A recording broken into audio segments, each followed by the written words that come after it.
श्री परमात्मने नमः। गीता का सार अध्याय 10 श्लोक 40 भगवद विभूतियों की अनंतता का कथन। क्या आपने कभी सोचा है, क्या हम भगवान की सारी महिमा को जान सकते हैं? श्री कृष्ण खुद कहते हैं, मेरी महिमा का कोई पार नहीं, तो फिर हम किस भ्रम में जी रहे हैं? जय श्री कृष्ण। स्वागत है आपका गीता का सार जगत का सार में। भारतीय जीवन दर्शन की दृष्टि से किसी भी ग्रंथ की वास्तविक उपयोगिता इस बात पर निर्भर करती है कि वह मानव को उसके परम लक्ष्य तक पहुंचाने में कितनी सहायक सिद्ध होती है। इस कसौटी पर अगर कोई ग्रंथ सर्वाधिक खरा उतरता है तो वह है श्रीमद्भगवद्गीता। यह न केवल हमें जीवन जीने की कला सिखाती है, बल्कि आत्मा की मुक्ति का मार्ग भी प्रशस्त करती है। अब रुकिए, एक सवाल है आपसे। क्या आप सच में इस दिव्य ज्ञान को अधूरा छोड़ना चाहेंगे? थोड़ा सोचिए। जब किसी को स्वयं प्रभु की वाणी सुनने का अवसर मिलता है, तो क्या वह अवसर यूं ही जाने देना चाहिए? अगर आप अब तक हमें सुन रहे हैं, तो समझ लीजिए, यह कोई संयोग नहीं, बल्कि प्रभु की विशेष कृपा है। आपके कानों तक जो शब्द पहुंच रहे हैं, वो सिर्फ आवाज नहीं, वो उस परम चेतना का संदेश है जो आपको जगाने आई है। हम तो बस माध्यम हैं, असली संदेशवाहक तो स्वयं भगवान श्री कृष्ण हैं। तो बोलिए, क्या आप इस अमूल्य अवसर को अधूरा छोड़ देंगे, या हमारे साथ अंत तक इस यात्रा में जुड़ेंगे? वीडियो को अंत तक देखें, क्योंकि आखिर में मिलेगा एक सवाल और सही उत्तर पर रिवॉर्ड। लाइक करें, शेयर करें और सब्सक्राइब जरूर करें। हम सब मिलकर प्रभु के संदेश को जनवरी से जनवरी तक पहुंचाएं। पिछले श्लोक में श्री कृष्ण ने बताया कि वे ही हर चराचर जीवन का बीज हैं। हर जीव उन्हीं से उत्पन्न हुआ है। टुडेज श्लोक चैप्टर 10 श्लोक 40। नान्तोस्ति मम दिव्याना विभूतिना परन्तप एष तूद्देशतः प्रोक्तो विभूतेर्विस्तरो मया। Today's introduction learning. भावार्थ मीनिंग। भगवान कहते हैं, हे परंतप अर्जुन, मेरी दिव्य विभूतियों का कोई अंत नहीं है। अब तक मैंने तुम्हें संक्षेप में ही बताया है। सीख क्या मिलती है? भगवान की महिमा सीमाओं में नहीं समा सकती। जो हमने जाना है वह केवल झलक है। अपने घमंड या सीमित सोच को छोड़े। ईश्वर का अनुभव केवल भक्ति, ध्यान और समर्पण से संभव है। श्री हरि बोलो। ग्रंथराज श्रीमद्भगवद गीता जी की जय। गीता सुगीता कर्तव्या किमन्यः शास्त्र विस्तरया या स्वयं पद्मनाभस्य मुख पद्माद्विनीयः श्रिता। अथ ध्यानम्। शांताकारं भुजग शयनं पद्मनाभं सुरेशं विश्व आधारं गगन सदृशं मेघवर्णं शुभांगम। लक्ष्मीकांत कमल नयन योगिभिः ध्यान गम्यं वंदे विष्णु भव भयहरं सर्व लोकैकनाथम्। यं ब्रह्मा वरुणेन्द्र रुद्रमृतः स्तुन्वन्ति दिव्यैः स्तवैर्वेदैः सांग पद क्रमोपनिषदे गायन्ति यं सामगाः। ध्यान अवस्थित तद्गतेन मनसा पश्यन्ति यं योगिनो यस्यान्तं न विदुः सुर असुरगणा देवाय तस्मै नमः। वसुदेव सुतं देव कंस चाणूर मर्दनम देवकी परमानंदम कृष्ण वंदे जगद्गुरुम। भगवद विभूतियों की अनंतता का कथन। श्लोक 40। नान्तोस्ति मम दिव्याना विभूतिना परन्तप एष तूद्देशतः प्रोक्तो विभूतिर्विस्तरो मया।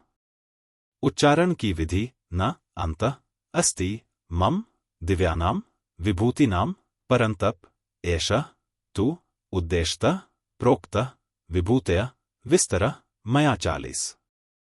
शब्दार्थ। परन्तप अर्थात है परन्तप, मम अर्थात मेरी, दिव्यानाम अर्थात दिव्य, विभूतिनाम अर्थात विभूतियों का, अंतः अर्थात अंत, न अर्थात नहीं, अस्ति अर्थात है, मया अर्थात मैंने, अपनी, विभूतयः अर्थात विभूतियों का, एषः अर्थात यह, विस्तरः अर्थात विस्तार, तु अर्थात तो, तेरे लिए, उद्देशतः अर्थात एक देश से अर्थात संक्षेप से, प्रोक्तः अर्थात कहा है।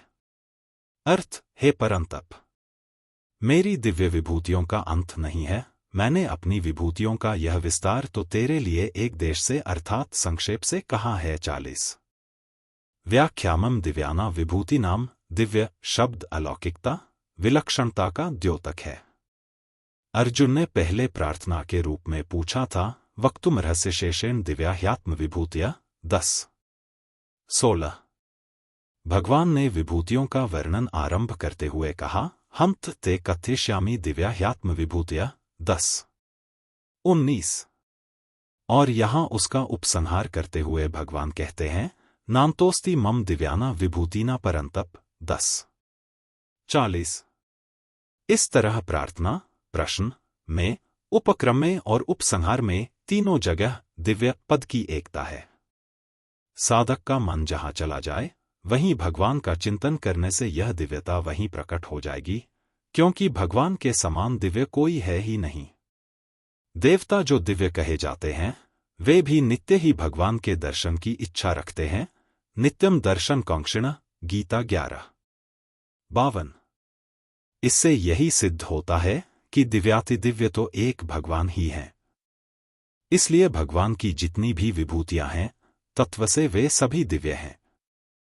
परंतु साधक के सामने उन विभूतियों की दिव्यता तभी प्रकट होती है जब उसका उद्देश्य केवल एक भगवत प्राप्ति का ही होता है और भगवत तत्व जानने के लिए राग द्वेष से रहित होकर उन विभूतियों में केवल भगवान का ही चिंतन करता है।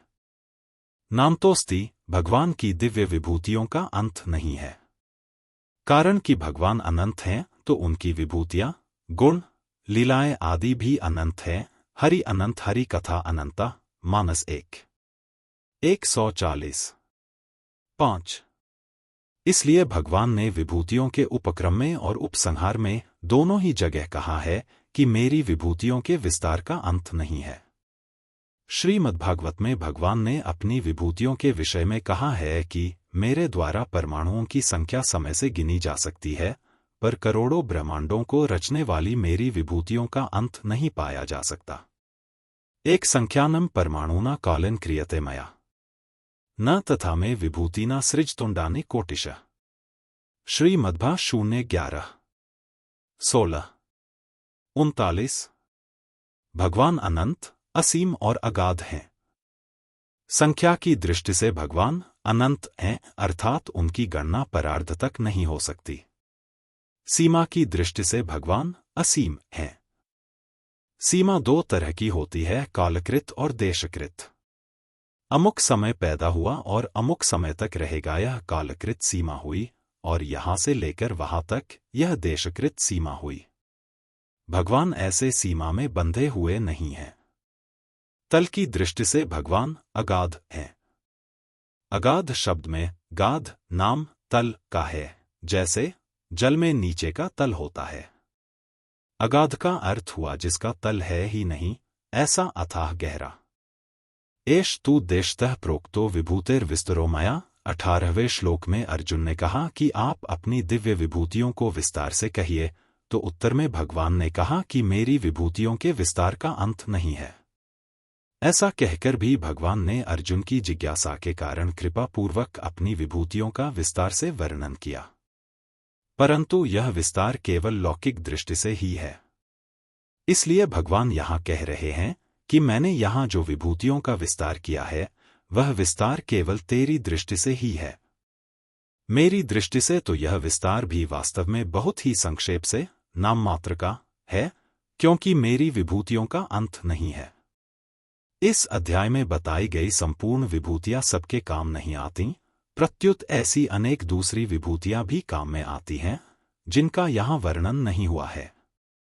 अतः साधक को चाहिए कि जहां जहां किसी विशेषता को लेकर मन खिंचता हो वहां वहां उस विशेषता को भगवान की ही माने और भगवान का ही चिंतन करे, चाहे वह विभूति यहां भगवान द्वारा कही गई हो अथवा न कही गई हो। परिशिष्ट भाव गीता में भगवान ने कारण रूप से 17 विभूतियां 7वें अध्याय के 8वें से 12वें श्लोक तक, कार्य कारण रूप से 37 विभूतियां 9वें अध्याय के 16वें से 19वें श्लोक तक, भाव रूप से 20 विभूतियां 10वें अध्याय का 4-5वां श्लोक, व्यक्ति रूप से 25 विभूतियां, 10वें अध्याय का 6ठा श्लोक, मुख्य रूप से तथा अधिपति रूप से 81 विभूतियां, 10वें अध्याय के 20वें से 38वें श्लोक तक, सार रूप से 1 विभूति, 10वें अध्याय का 39वां श्लोक और प्रभाव रूप से 13 विभूतियां, 15वें अध्याय के 12वें से 15वें श्लोक तक बताई हैं। इन सब का तात्पर्य यही है कि एक भगवान के सिवाय कुछ नहीं है। सब रूपों में एक भगवान ही भगवान है। सब भगवान का ही समग्र रूप है। असत परिवर्तनशील है और सत अपरिवर्तनशील है। ये सत, परा और असत, अपरा दोनों ही भगवान की विभूतियां हैं। सत्सच्चाहम अर्जुन, गीता 9:19।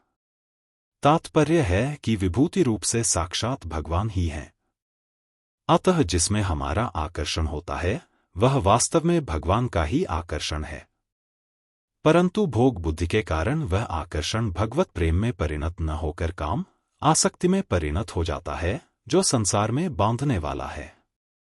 गीता में भगवान ने ब्रह्म को भी माम, अपना स्वरूप, कहा है। 8वें अध्याय का 13वां श्लोक, देवताओं को भी माम कहा है। 9वें अध्याय का 23वां श्लोक, इंद्र को भी माम कहा है। 9वें अध्याय का 20वां श्लोक, उत्तम गति को भी माम कहा है। 7वें अध्याय का 18वां श्लोक, क्षेत्रज्ञ, जीवात्मा को भी माम कहा है। 13वें अध्याय का 2 श्लोक, सबके शरीर में रहने वाले अंतर्यामी को भी माम कहा है। 16वें अध्याय का 18वां श्लोक, संपूर्ण प्राणियों के बीज को भी माम कहा है। 7वें अध्याय का 10वां श्लोक आदि।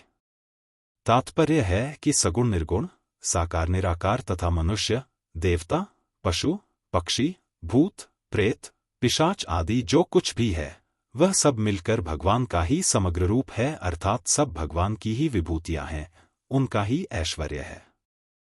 ये सब की सब विभूतियां अव्यय, अविनाशी हैं। 2 सर्वे च देवा मनवः समस्ता सप्तर्षयो ये मनुसूनवश्च इंद्रश्च योऽयं त्रिदशेष भूतो विष्णोर्शेषास्तु विभूत्यस्ता। विष्णु पुराण 3:1-46। समस्त देवता, मनु, सप्तर्षि तथा मनुपुत्र और देवताओं के अधिपति इंद्र तथा इनके सिवाय जो कुछ है, ये सबकी सब भगवान विष्णु की ही विभूतियां हैं। यहां शंका होती है कि जब संपूर्ण संसार ही भगवत स्वरूप है तो फिर विभूति वर्णन का तात्पर्य क्या है? इसका समाधान है कि अर्जुन का प्रश्न ही यही था कि मैं कहाँ आपका चिंतन करूं। इसी अध्याय का 17वां श्लोक। वास्तव में सब कुछ भगवान का समग्र रूप ही है, पर मनुष्य को जिस वस्तु में विशेषता दिखती है उस वस्तु में भगवान को देखना, उनका चिंतन करना सुगम पड़ता है, क्योंकि मन में उसकी विशेषता अंकित रहने से मन स्वतः उसमें जाता है। इसीलिए भगवान ने अपनी विभूतियों का वर्णन किया है। मुख्य विभूतियों का वर्णन करते हुए भगवान ने कहा कि संपूर्ण प्राणियों का एवं सृष्टि मात्र का आदि, मध्य तथा अंत मैं ही हूँ।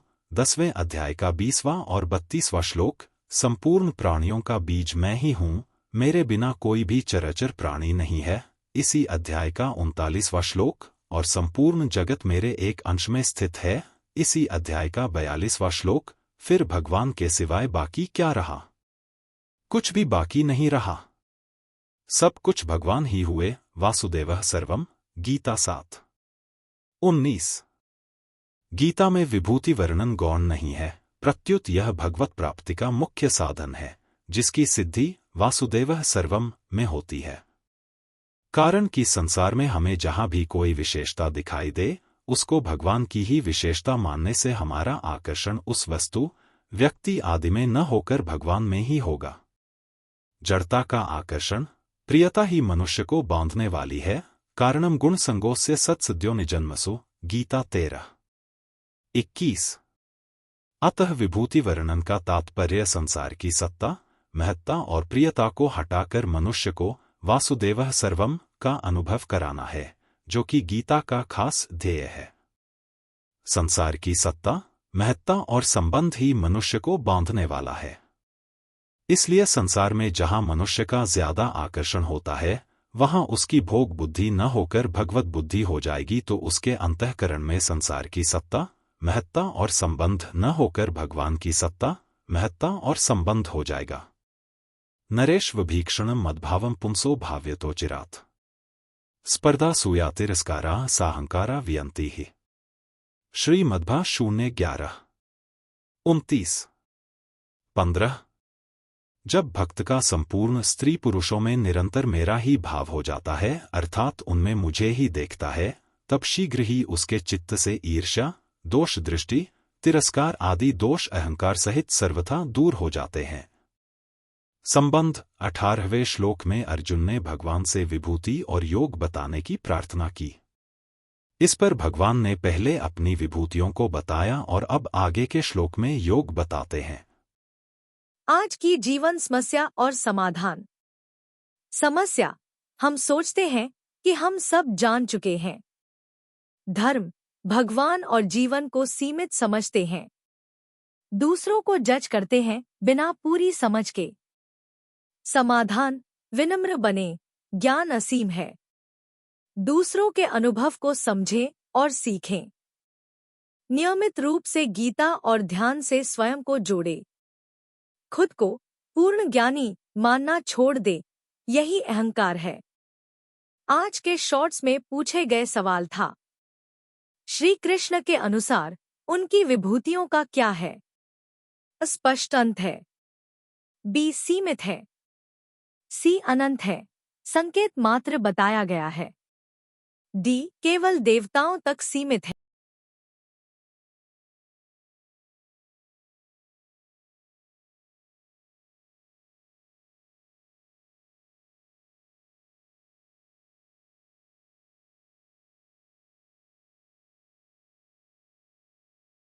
आज के शॉर्ट्स में पूछे गए सवाल का सही उत्तर है। सही उत्तर है सी अनंत है, संकेत मात्र बताया गया है। व्याख्या, श्लोक में भगवान कहते हैं, नान्तोस्ति मम दिव्याना विभूति नाम, यानी मेरी दिव्य शक्तियों का कोई अंत नहीं। एष तूद्देशतः प्रोक्तो, यह तो केवल मैंने संक्षेप में बताया है। इसका अर्थ है कि भगवान की महिमा असीमित है। जो बताया गया है वह बस एक झलक है। कल जानिए, जो कुछ भी सुंदर, शक्तिशाली और तेजस्वी है, वो भगवान की ही झलक है। क्या आप जानना चाहते हैं कि ईश्वर आपके आसपास कैसे प्रकट होते हैं? अगर आप हमारे ज्ञान से प्रेरित होकर श्रीमद् भगवद गीता का सार और दैनिक जीवन में उपयोग सीखना चाहते हैं, तो नीचे दिए लिंक से पढ़ें ये पुस्तकें। Wooden holy book stand box, Shrimad Bhagavad Gita Hindi टीका के साथ, मोटे अक्षर।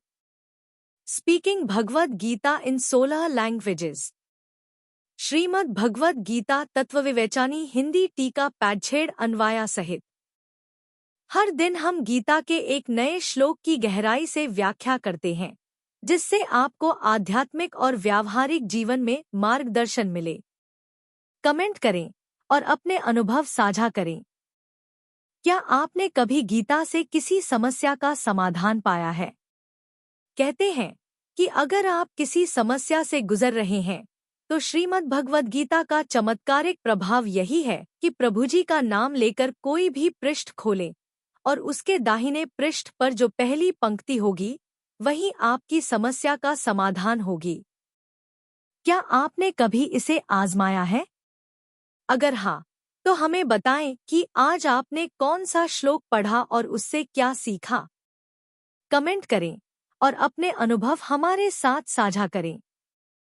हो सकता है कि आपका अनुभव किसी और के लिए मार्गदर्शन बन जाए। चैनल को सब्सक्राइब करें और बेल आइकन दबाएं। यदि आप इस दिव्य यात्रा का हिस्सा बनना चाहते हैं, तो तुरंत चैनल को सब्सक्राइब करें और नोटिफिकेशन ऑन करें। आपका समर्थन हमें प्रेरित करता है कि हम गीता के इस अद्भुत ज्ञान को हर घर तक पहुंचा सकें।